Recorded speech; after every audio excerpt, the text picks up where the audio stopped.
The boy's guitar was older than he was. Its wooden body was scratched and worn, its strings slightly frayed from too many hours of playing.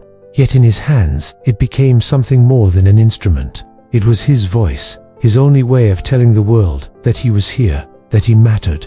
At just 16, he carried that guitar into the subway each evening, placing himself among the noise of rushing footsteps, the metallic roar of trains, and the faint echo of announcements drifting through the underground tunnels. He came from a small apartment that smelled faintly of old books and damp walls. His mother worked 2 jobs, and his father had left years ago, leaving behind a silence that weighed heavier than words ever could. The boy had no stage, no classroom for music, no one to teach him except the steady rhythm of persistence. The subway, for all its cold tiles and unforgiving stairs, became his practice hall. Every note he strummed was more than sound, it was a prayer. People walked past, their eyes fixed on their phones, their faces weary from long days. Most didn't hear him. Some tossed a coin, not out of admiration, but out of habit. A few slowed down, listened for a moment, then moved on as if his song was a fleeting breeze that couldn't hold them. But he kept playing, because each chord carried him away from doubt and closer to the dream that lived in his chest. There were nights when the subway was almost empty, when only the sound of his guitar filled the air. Those were the moments he felt the most alive, as if the underground tunnels held their breath just to listen. His fingers would ache, sometimes to the point of bleeding, but he refused to stop. The guitar was his companion, his shield against the indifference of the world. He dreamed of stages, of lights that warmed his skin instead of the harsh chill of concrete walls. He dreamed of audiences who truly listened, who let his music stir something inside them. But dreams felt far away, as if separated by a long road he wasn't sure he had the strength to walk. Still, each day he chose to return, because giving up would mean surrendering the only part of himself that felt real. The boy was not looking for fame, not at first. What he wanted was connection, to know that his music could reach another heart, even if only for a moment. And though the subway swallowed most of his sound, he held on to the hope that somewhere, someday, someone would hear him and understand. The boy learned quickly that the subway was not always kind. Some nights, the indifference cut deeper than any words could. People passed him like shadows, their eyes sliding past as if he were invisible. He strummed harder, played softer, shifted songs, but still, he was background noise to lives too busy to stop. The coins in his case rattled like tiny reminders that pity was not the same as being heard. There were harsher moments, too. Once, a group of teenagers laughed as they passed him, mocking the way his guitar looked, calling his playing nothing more than noise. Their laughter lingered in the tunnel long after they were gone, echoing louder than the chords he tried to drown them out with. He pretended not to care, but when he went home that night, his chest felt heavy, and for the first time he wondered if the dream was foolish. Doubt grew quietly inside him like a creeping vine. What if he was just wasting time? What if no one would ever care about the music he poured his heart into?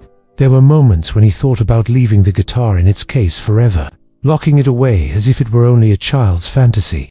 But every time he tried to imagine that silence, it felt worse than rejection. His guitar was the one thing that gave his life color, and he couldn't abandon it. It was during one of these evenings, when his playing was half-hearted and his eyes downcast, that someone finally stopped. An older man stood there, his coat worn but his presence strong, and he listened. Not for a second, not for a minute, but through the entire song. When the last note faded, the boy looked up, surprised to see eyes that weren't rushing away, but resting on him with quiet warmth. The man spoke gently, telling him he once played too, long ago, in places just like this. Life had pulled him away from the stage, but he hadn't forgotten the weight of dreams carried in music. He told the boy to keep going, that what mattered wasn't who stopped to listen, but that he never stopped playing. He placed not just coins but folded bills into the guitar case, a gesture that was more than money, it was recognition.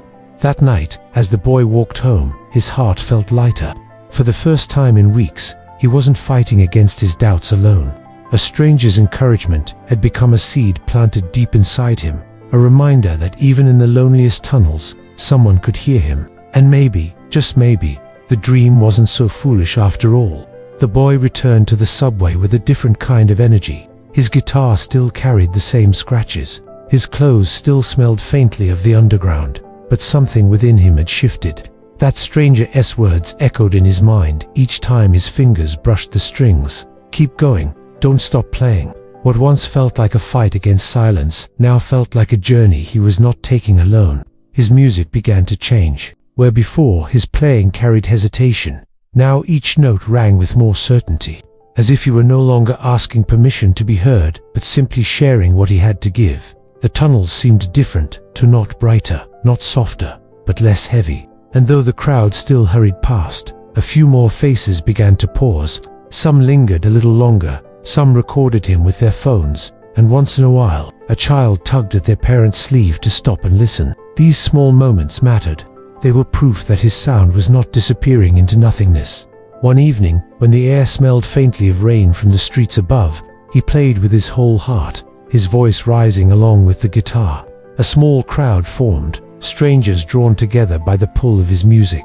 Among them was someone who recorded the performance and later shared it online. The boy didn't know it at the time, but that video would travel farther than his music ever had in the tunnels. The next week, more people came looking for him, not by accident, but with intention. They had seen the video and wanted to hear the boy in person. His fingers trembled at first, but then he remembered the warmth of the stranger who once stopped to listen, and he played as if the subway itself had become his stage. For the first time, applause echoed off the walls, filling the space where once only silence and indifference had lived. He had not yet reached fame, and he knew the road ahead was still long. But he understood something deeper. His music had power, not because it could make him rich or famous, but because it carried his truth. And even if only a few people stopped to hear it, even if only one heart was moved, that was enough to keep going.